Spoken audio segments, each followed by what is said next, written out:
Bienvenue dans cette nouvelle édition du Non-Stop Info. Au sommaire, le Rwanda accuse 22 militaires français d'être impliqués dans le génocide de 1994. La Commission nationale pour la lutte contre le génocide vient de publier la liste des noms ainsi que leurs agissements supposés.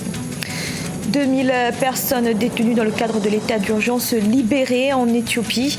Elles étaient soupçonnées d'avoir participé aux manifestations anti-gouvernementales qui agitent le pays depuis plusieurs mois.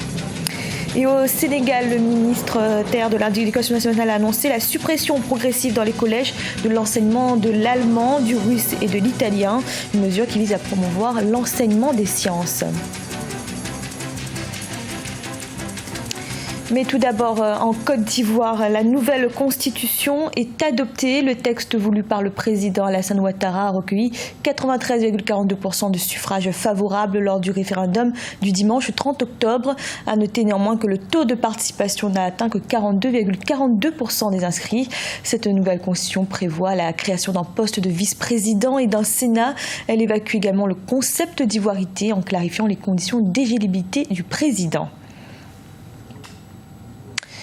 22 militaires français seraient impliqués dans le génocide de 1994 au Rwanda. C'est en tout cas ce qu'avance la Commission nationale pour la lutte contre le génocide. L'institution vient de publier la liste des noms, des révélations qui interviennent suite à la relance par la France de l'enquête sur le crash de l'avion de l'ancien président Juvenal Habyarimana, un événement qui est considéré comme l'élément déclencheur du génocide. Corinne Candem. Des officiers français mis en cause dans le génocide rwandais de 1994. La Commission nationale pour la lutte contre le génocide a publié lundi 31 octobre une liste de 22 officiers supérieurs français qui seraient impliqués dans la planification et l'exécution du génocide contre les Tutsis au Rwanda. Le génocide est une sérieuse abomination. Il ne serait pas de bon aloi de l'instrumentaliser.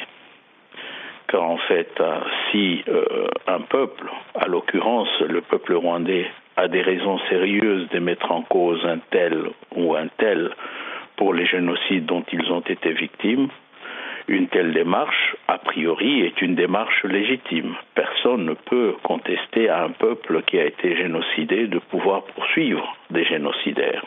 Cette publication survient suite à la réouverture par la France des enquêtes menées sur le crash de l'avion transportant le président d'alors, Juvenal Habyarimana. Soulignons que cet événement est considéré comme l'élément déclencheur du génocide. Selon les experts, la publication de cette liste devrait empirer les relations déjà tendues entre le Rwanda et la France. Si le Rwanda a attendu 22 ans pour pouvoir seulement trouver qu'il y a d'autres personnes impliquées dans le dossier, la question fondamentale, c'est de savoir qu'est-ce qui a fait qu'en 22 ans, ils n'ont pas soumis le problème au juge. Pourquoi le Rwanda n'a pas mis en cause toutes ces personnalités pendant que le tribunal était en train de fonctionner? C'est ma première préoccupation, mais non, la deuxième, c'est celle de savoir effectivement pourquoi et quelle est la raison pour laquelle aujourd'hui ces dossiers sortent. Le rôle de la France dans le génocide rwandais de 1994, depuis des années, fait l'objet d'études profondes et de beaucoup de controverses. Paris et Kigali se rejettent mutuellement la responsabilité du génocide. En Éthiopie, 2000 opposants au régime ont été libérés. Ils avaient été arrêtés lors des manifestations anti-gouvernementales survenues ces derniers mois. La libération a été annoncée par le ministre de la Défense. Pour autant, la contestation se poursuit, notamment dans les communautés Oromo et Arama. Amira Benjabala, Jean-Pierre. Près de 2000 personnes détenues dans le cadre de l'état d'urgence ont été libérées en Éthiopie. Elles étaient soupçonnées d'avoir participé aux manifestations anti-gouvernementales qui secouent le pays depuis quelques mois. C'est un média proche du pouvoir qui en a fait l'annonce ce 31 octobre. Il n'a pas précisé combien d'opposants étaient encore en détention. Je pense que la libération des 2000 opposants au régime en place dénote d'un certain apaisement que le gouvernement envoie comme signal, parce que le gouvernement ayant pris conscience de l'ampleur de ce mouvement qui quand même a commencé depuis quand même une année. Et ces derniers temps, le mouvement a pris beaucoup plus d'envergure et d'autres communautés aussi considérées comme marginalisées par le gouvernement. Souvent saluée pour sa mutation économique exemplaire, l'Éthiopie est aussi régulièrement pointée du doigt pour ses performances peu significatives en matière de respect des droits de l'homme et de liberté politique. Le mouvement de contestation sans précédent depuis 25 ans est mené par les communautés Oromo et Arama. Leurs manifestations, régulièrement réprimées par la force, ont fait des centaines de victimes. Elles dénoncent un régime autoritaire qui marginalise leur communauté et favorise les Tigréens, dont sont principalement issus les hauts dirigeants. On va dire qu'il faut relativiser la question parce que si on ne trouve pas des solutions de façon structurelle, notamment sur les questions de justice sociale, de l'intégration de cette communauté au sein de l'appareil d'État, parce que c'est ce qui est en mise en relief dans cette situation, je pense que le mouvement va continuer parce qu'ils sont très déterminés. Suite au mouvement de contestation qui ne cesse de prendre de l'ampleur, le Premier ministre Aly Mariam Desalegn a procédé ce 1er novembre à un vaste remaniement ministériel ouvert à la communauté Oromo. 2 ministères clés qui étaient jusque-là détenus par des Tigréens ont été confiés à des Oromo. Dans l'actualité également, un rapport accablant pour les casques bleus au Soudan du Sud. Selon son bilan d'enquête publié ce mardi, l'ONU juge la réaction des soldats de maintien de la paix inefficace lors des violences du mois de juillet à Juba.